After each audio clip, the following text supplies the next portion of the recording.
Chapitre 30. 4.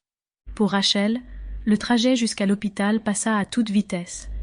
Elle avait gardé une main au volant et l'autre tordue de façon bizarre vers l'arrière, fortement appuyée contre le cou de l'avocate, essayant de contenir l'écoulement de sang. À chaque fois que la femme gémissait ou bougeait, Rachel appuyait plus fort, le cœur battant la chamade dans sa poitrine. Après ce qui parut être une éternité, elles arrivèrent à l'hôpital, et les pneus de la voiture crissèrent sur l'asphalte du rond-point. Rachel traîna la victime hors de la voiture et dans la salle des urgences en criant pour demander de l'aide. Des docteurs et des infirmières les entourèrent en masse, prirent la femme à Rachel et l'emmenèrent en chirurgie à toute vitesse. Rachel resta dans le hall, tremblante et couverte de sang, et regarda les portes de la salle d'opération se refermer toute seule. Elle cligna des yeux, respirant lourdement, et s'avachit contre le mur. Ses yeux se fermèrent.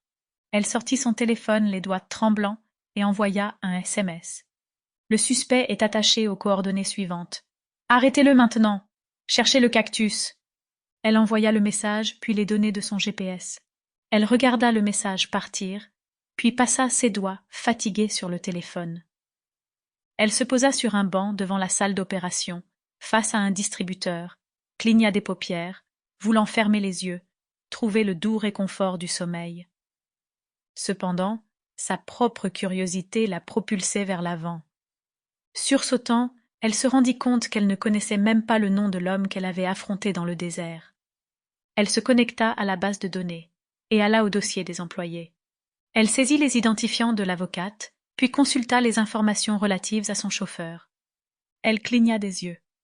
Un visage souriant la regardait fixement depuis la photo.